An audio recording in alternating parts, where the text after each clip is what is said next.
Gala pala pag whole day. 2 o'clock pa yung last booking ko. Guys, so tapos na 8 hours natin. 4 o'clock na. Wala tayong nakuha booking mula 2 o'clock hanggang ngayon 4 o'clock. So tinumal na tayo kay Sir Adrian. Ito na sir. Okay lang po.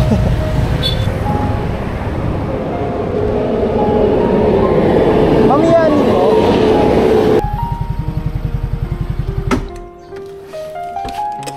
$38 lang po. Nag-offline na tayo guys. So uwian na to. Nandito na tayo sa may Batasan. Last customer na yun. Pagod na ako. Nakakapagod pala pag morning to para kang nag-office. Yun! Nandito na naman ulit tayo. Wala tayong pass ngayon.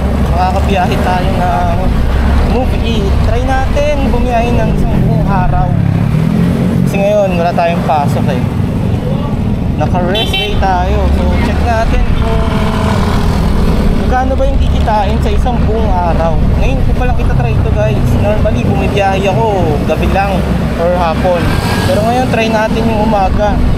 Tignan natin kung magkano ba yung possible na kitain ng isang MC taxi rider. Okay? Let's go!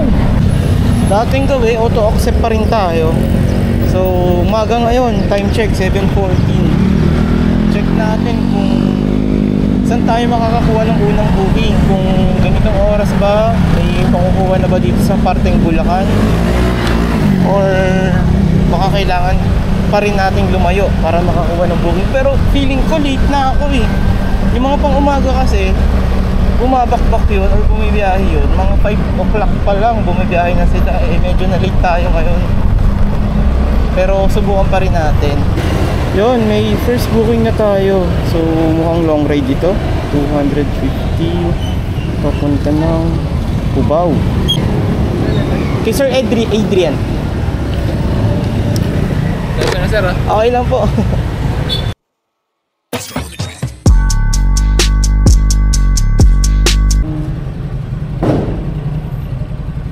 $317 sir.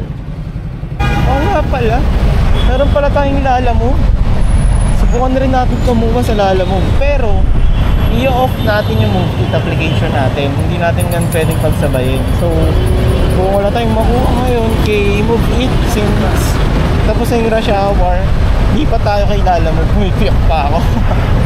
Balikan ko kayo, punta lang tayo sa stop lang tayo tapos set up natin. Okay, meron ulit.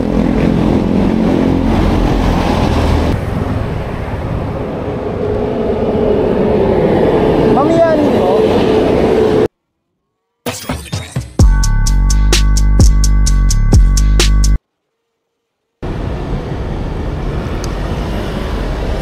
Okay, drop off from Cubao to SM Mega Mall 89. Okay, may pangatlong booking na tayo. Hillcrest Condominium papuntang Tesla. Doon na Imelda sa may Galas.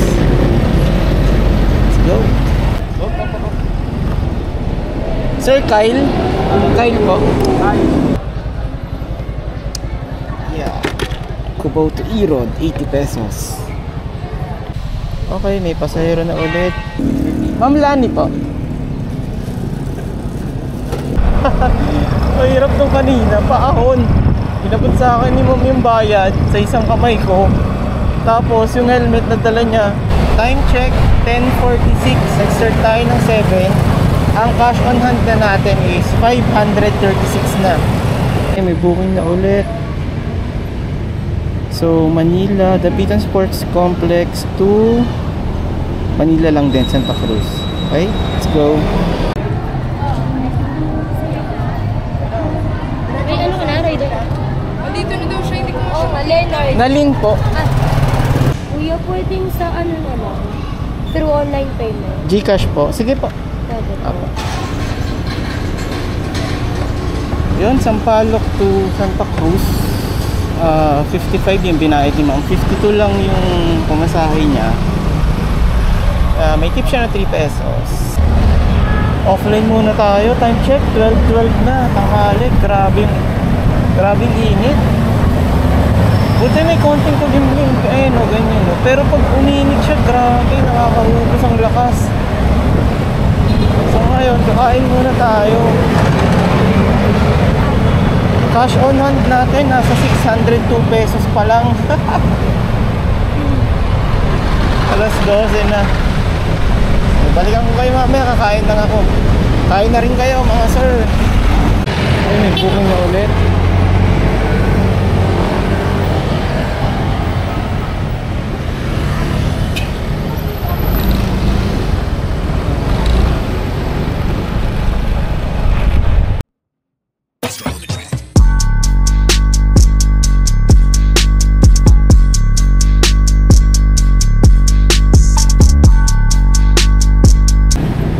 $76 lang po. Dito tayo sa Manila City Hall. Trip mo rin bang mag-drive, mag-rides, gumala, pero takot ka sa mga flyover katulad ko? Baka kasi tayo maligaw, no? Lalo na kung marami yung flyover, kung more than one, kasi nakakalito yun eh. Diba? Parang dito sa Manila. So ngayon, tuturuan ko kayo kung saan kayo tamang daraan pagka nandito kayo sa bandang City Hall. So meron kasi ditong 3 flyover. Isang papuntang Binondo, Divisoria, isang papuntang Santa Cruz, at isang papuntang Quiapo. Okay? So approaching na tayo mga sir. Lagi nyo tatandaan dito kung ang punta nyo sa Manila, lagi dito sa kanan. Lagi sa right side kayo. Sa Quezon Bridge kayo dadaan. Yan, 3 kasi yan eh. So, etong bridge na to, paano to? Pa-Divisoria. Papuntang Divisoria, Binondo, yung pinakadulong yan nasa kaliwa. Then, eto naman pangalawa, etong nasa gitna, eto yung papuntang Santa Cruz. So, kung papunta kang Carriedo, Avenida, dito ka dapat. Yan. So, pag nagkamali ka na dyan, wala na, dead end na, hindi naman. So, meron pa rin namang labasan, pero mas okay yung tama yung path na pupuntahan mo. Siyempre, pag dito ka sa bandang kanan, ito yung pinakadulo. Ito na ngayon, yung papuntang Manila. I mean, Manila naman pala talaga to. Papuntang Espanya, papuntang Quezon City, papuntang University Belt, ayan, dito yan. Quiapo Church, yan, dito. So, ito yung pangatlo. Kung first time mo dadaan dyan, first time mo maliligaw sa Manila, or hindi ka pa sure, lalo na kung Waze or Google Maps yung gamit mo, hindi naman niya sinasabi kung saan kang flyover pupunta. So, dapat tandaan mo tong video na to. Okay? Peace! Okay. Ay, bukang ulit tayo sa Lacson to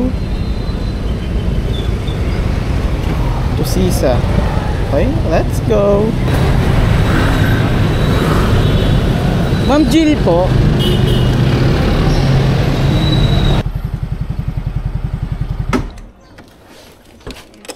$38 lang po. Okay, nandito na tayo sa Manila pa rin, ESP. Sarap ng panahon, no? Time check, alas 2. Pero hindi tumirik yung araw hanggang kaninang belt ng tanghali. Siguro saglit lang. Tapos, ganito na siya, oh. Sarap bumiyahin. Nakapanibago yung Maynila. Wala rin masyadong traffic. Sana araw-araw ganito. Waiting pa tayo sa booking natin sa Move It. So, 2 o'clock target natin. Siguro kung 4 o'clock lang tayo. Tapos gan, uwi na rin tayo. Okay, let's go. Ang tumal na sa ano, sa Move It. Mag 1 hour na tayong walang booking.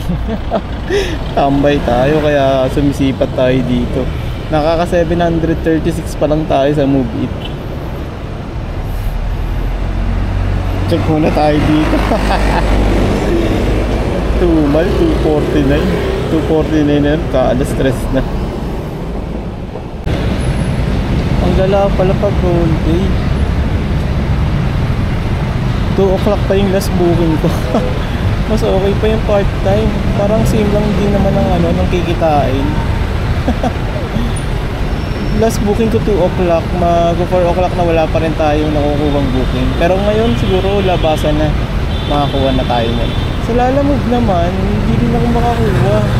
Kasi nalilive disorder tayo. Meron kasing hierarchy dun pag sa account. So hindi tayo makakuha. Dito, try natin ulit later. Okay, let's go!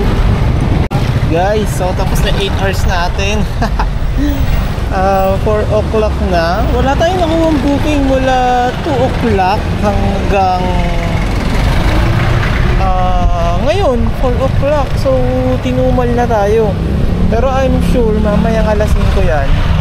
Sobrang lakas na naman yan. Parang kaninang umaga lang. Uwi na tayo kasi nagbabadya yung ulan. So from Manila at tayo, try natin kung makaka-pick up pa tayo ng pasahero from Manila to Marilao. Check ko pa kung ano yung dadaanan, kung hindi masyadong traffic. Open din ako ng Lalamove, baka may makuha tayo. Sobrang hirap sa Lalamove. Siguro dapat pataasin ko muna yung ratings ko doon para para makakuha ko ng mga bookings. Kasi lagi akong, for example, 2 yung nag-swipe doon or 3. So, ang kukunin niya, yung malakas yung account. I mean, ito. Ayan, nakikita nyo ba guys? Good pa lang ako kasi kakagawa ko pa lang ng account. Isang beses pa lang natin na biyahe. So, parang konti pa lang yung nadadagdag sa kanya.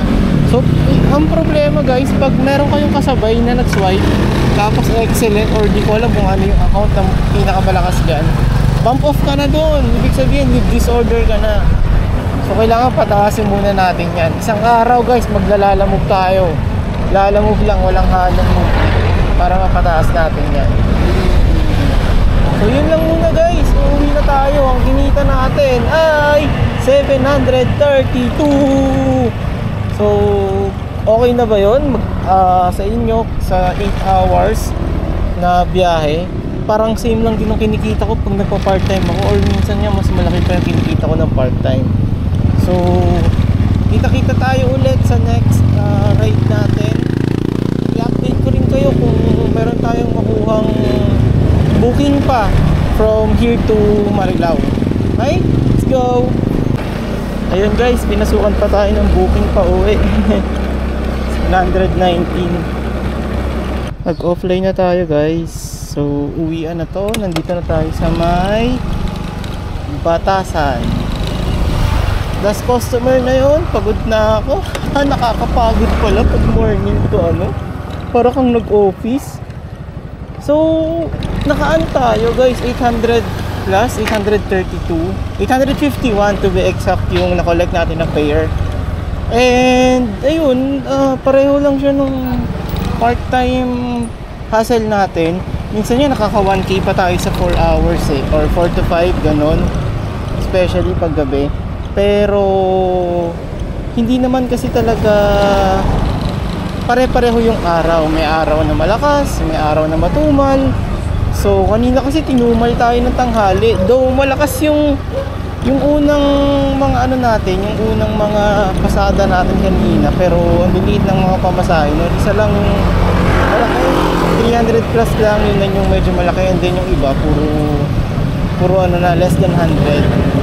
So kaya naka 851 lang tayo. Time check, 5 o'clock na, 5:33. So uuwi na ako, and sa susunod na episode guys ng Move It, i-update ko ulit kayo. May mga nagtatanong din kung paano mag-apply. Try ko din mag-upload ng video tutorial kung paano mag-apply ng Move It. And yun, maraming salamat sa pagsama. Peace!